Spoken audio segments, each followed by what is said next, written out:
യുവാവിൻ്റെ സ്വകാര്യ ഭാഗത്ത് കംപ്രസർ ഉപയോഗിച്ച് കാറ്റടിച്ചു. കുടൽ മുറിഞ്ഞു. ഗുരുതരാവസ്ഥയിൽ ആശുപത്രിയിൽ. ഈ സംഭവം കുറുപ്പുംപടിയിലാണ് നടന്നത്. അന്യസംസ്ഥാന തൊഴിലാളികളെ ബംഗാളികളായ 2 പേരെ പോലീസ് ഇപ്പം കസ്റ്റഡിയിലെടുത്തു. കുറുപ്പംപടിയിലെ കോട്ടാച്ചിറയിലുള്ള സ്വകാര്യ വ്യക്തികളെ മില്ലിൽ ജോലി എടുക്കുന്നവരാണ് ഈ തൊഴിലാളികൾ. അതിൽ ഒരാൾ പ്രശാന്ത് ബെഹ്റ 40 വയസ്സുണ്ട് അയാൾക്ക്. ബയാങ് സിംഗ് 19 വയസ്സുള്ള ഒരു പയ്യനാണ്. മറ്റൊരു ചെറുപ്പക്കാരനും. ഇവർ 3 പേരും ഈ കോട്ടാച്ചിറയിലുള്ള സ്വകാര്യ വ്യക്തിയുടെ അവിടെ മില്ലിൽ പണിയെടുക്കുന്നവരാണ്. സ്വാഭാവികമായിട്ടും മില്ലിൽ തടി അറക്കുമ്പം ധാരാളം പൊടി, തടിയുടെ പൊടി മുഖത്തും ശരീരത്തിലെല്ലാം പറ്റിപ്പിടിച്ചിരിക്കും. 8 മണിക്കൂർ ആണ് ജോലി ചെയ്യുന്നതെങ്കിൽ 8 മണിക്കൂർ റെസ്റ്റ് ഇല്ലാതെ ചെയ്യുമ്പം ശരീരത്തിൽ അത് ആ വിയർപ്പുമായിട്ട് ചേർന്ന് അത് ഒട്ടിപ്പിടിച്ചിരിക്കും. അത് കുളിച്ച് കഴിയുമ്പം കുറേയൊക്കെ ഒഴുകി പോകുമെങ്കിലും ഇവർ സാധാരണ ചെയ്യുന്നത് കംപ്രസർ കൊണ്ട് ശരീരത്തോട് പതുക്കെ കാറ്റടിക്കും. കാറ്റടിച്ച് കഴിയുമ്പം ഇവൻ തെറിച്ച് പോകും. അങ്ങനെയാണ് സാധാരണ ഇവർ ചെയ്യുന്നത്. അങ്ങനെയാണ് പ്രശാന്ത് ബെഹ്റയും ബയാങ് സിംഗും കൂട്ടുകാരനും ആ രീതിയിൽ ശരീരത്തിലെ മുഴുവൻ ഈ പൊടി ഈ കംപ്രസർ കൊണ്ട് അവർ ചീറ്റിച്ച് പൊടിയെല്ലാം കളഞ്ഞു. അന്നേരം കളിയൊക്കെ തോന്നി. അന്നേരം എന്ത് ചെയ്തു? ഇയാളുടെ സ്വകാര്യ ഭാഗത്ത് ഈ കംപ്രസർ കൊണ്ട് ശക്തമായിട്ട് കാറ്റടിച്ചു കൊടുത്തു. അന്നേരം തോന്നിയ ഒരു വികാരമായിരിക്കും എന്തോ, അല്ലെങ്കിൽ സെക്ഷൽ വൈകൃതം ഉള്ളവരായിരിക്കും, അല്ലെങ്കിൽ ആ സ്വകാര്യ ഭാഗത്ത് ഇത് അടിക്കാൻ സാധ്യത കുറവാണ്. അപ്പോൾ അതുകൊണ്ട് അത് മുൻവശത്ത് നിന്ന് അടിച്ചോ പിൻവശത്ത് നിന്ന് അടിക്കാനാണ് സാധ്യത വളരെ കൂടുതൽ. ആളെ പിടിച്ച് കുനിച്ച് നിർത്തിയിട്ട് ചിലപ്പം അടിച്ചിട്ടുണ്ടെങ്കിൽ ഹൈ പ്രഷർ കാറ്റ് ഹോളിൽ കൂടെ കയറിക്കഴിഞ്ഞാൽ തീർച്ചയായിട്ടും ശരീരത്തിൽ അത് ഡാമേജ് ഉണ്ടാക്കും. ബാക്കിൽ കൂടെയാണെങ്കിൽ തീർച്ചയായിട്ടും അത് ലാർജ് ഇൻറ്റസ്റ്റൈൻ്റെ ഏരിയയും റെക്റ്റം ഏരിയയാണ്, അവിടെ വലിയ ഡാമേജ് ഉണ്ടായിട്ടുണ്ടാവും. മുൻവശത്തുകൂടി ആകാനുള്ള സാധ്യത കുറവാണ്. അത് പിന്നെ സമയത്ത് ബാക്കിൽ കൂടെ തന്നെ ആകാനാണ് സാധ്യത. എങ്കിലും കളിക്ക് ചെയ്ത് ഹൈ പ്രഷർ വോളിയം കൂട്ടി വെച്ച് കാണും.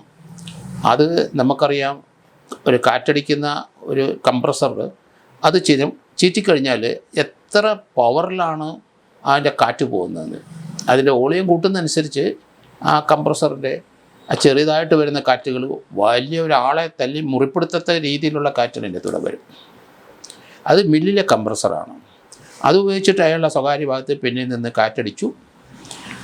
ഉള്ളിലെ കുടൽ മുറിഞ്ഞു. അത് ലാർജ് ഇൻറ്റസ്റ്റൈൻ ആണോ സ്മോൾ ഇൻറ്റസ്റ്റൈൻ, ചെറുകുടലാണോ വൻകുടലാണോ മുറിഞ്ഞു. എന്തായാലും റെക്റ്റം ബാക്കിലെ ഹോളിൻ്റെ ആ ഭാഗത്തൂടെ വരുന്ന ഭാഗത്ത് കുഴൽ ഇതിന് വലിയ ശരീരത്തിൻ്റെ ഇൻറ്റസ്റ്റൈന് വലിയ ഡാമേജ് വന്നിരിക്കുന്നു. അയാൾ ഗുരുതരാവസ്ഥയിലാണ്. ഉടൻ തന്നെ അയാളെ അവിടെ ഹോസ്പിറ്റലിൽ കൊണ്ടുപോയി. അവിടെ നിന്ന് കോട്ടയം മെഡിക്കൽ കോളേജിൽ വളരെ കണ്ടീഷൻ മോശമായ സ്ഥിതി കിടക്കുകയാണ്. ശരീരത്തിൻ്റെ പിൻവശത്തുകൂടി കാറ്റടിച്ച് വിട്ട് കഴിഞ്ഞാൽ ഉൾഭാഗത്തെ അവിടെ ഹൈ പ്രഷർ ചെന്ന് കഴിഞ്ഞാൽ അത് ഒടിഞ്ഞും അത് മുറിഞ്ഞും പോയി ഇമ്മീഡിയറ്റായിട്ട് നമ്മൾ അൺകോൺഷ്യസ് ആവും, അബോധാവസ്ഥയിലേക്ക് മാറും. ഇതുപോലുള്ള കളികൾ നല്ലതല്ല, ഇതുപോലുള്ള പ്രവൃത്തിയും നല്ലതല്ല, തമാശനായ. എന്തായാലും 2 പേരെയും ഇതുമായിട്ട് കാറ്റടിച്ച 2 പേരെയും ഇപ്പോൾ അറസ്റ്റ് ചെയ്തിട്ടുണ്ട്. അന്യസംസ്ഥാന തൊഴിലാളികളാണ്. അവരെ കുറുപ്പംപടി പോലീസ് അറസ്റ്റ് ചെയ്ത് ഇപ്പം പെരുമ്പാവൂർ കോടതിയിൽ ഹാജരാക്കി. ആ 2 പേരെ ഇപ്പോൾ റിമാൻഡ് ചെയ്തിരിക്കുകയാണ്. യുവാവിൻ്റെ പിൻഭാഗത്തു കൂടി ആണ് അടിച്ചിരിക്കാൻ സാധ്യത. മുൻഭാഗത്തുകൂടി അടിച്ചു കഴിഞ്ഞാൽ അവിടെ മുൻവശം തീർച്ചയായിട്ടും പൊളിഞ്ഞു പോയിരിക്കണം. എങ്കിൽ മാത്രമേ ഉള്ളിലേക്ക് ഉള്ള ഇൻറ്റസ്റ്റൈൻ അല്ലെങ്കിൽ ചെറുകുടലോ വൻകുടലോ ഡാമേജ് വരുള്ളൂ. പിന്നിൽ നിന്ന് അടിച്ചിരിക്കാനാണ് ഏറ്റവും കൂടുതൽ സാധ്യത. അത് കളിയായാലും ശരി, കാര്യമായി. ഇതുപോലെയുള്ള സംഭവങ്ങൾ നമ്മുടെ വീടുകളിലൊക്കെ നടക്കാം. കളിക്ക് കാണിക്കുന്നത് അപകടം വരുത്തി വെക്കുമെന്നാണ് ഇത് നമ്മൾ മനസ്സിലാക്കേണ്ടത്. എന്തായാലും അന്യസംസ്ഥാന തൊഴിലാളികളെ റിമാൻഡ് ചെയ്തിട്ടുണ്ട്. അന്വേഷണം മുന്നോട്ട് പോവുകയാണ്. ഇത് അയാൾക്ക് എന്തെങ്കിലും അപമൃത്യു വന്നു പോയാൽ തീർച്ചയായിട്ടും അത് റാഷ് ആൻഡ് നെഗ്ലിജൻറ്റിൽ ആക്റ്റിൽ വരുമോ, കൊല്ലാനുള്ള ഉദ്ദേശം വരുമോ എന്നൊക്കെ അറിയില്ലെങ്കിലും ഒരു നെഗ്ലിജൻ്റ് ആക്റ്റാണ്. അപ്പോൾ അത് റാഷ് ആൻഡ് നെഗ്ലിജൻ്റ് ആക്ട് തന്നെയാണ്.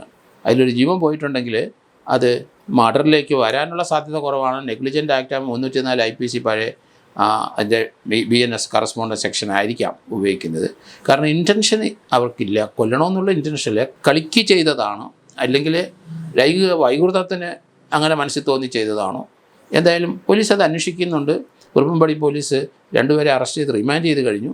അയാളെ ആരോഗ്യസ്ഥിതി വളരെ മോശമാണ്, കണ്ടീഷൻ മോശമാണ്. ശരീരത്തിലെ വയറ്റിലായ ഓർഗൻസിന് മുറിവേറ്റും ഒടിഞ്ഞും അത് പറഞ്ഞും പോയി എന്നാണ് മനസ്സിലാകുന്നത്. അത് റീപ്ലേസ് ചെയ്യാനായിട്ട് സാധിക്കത്തില്ല.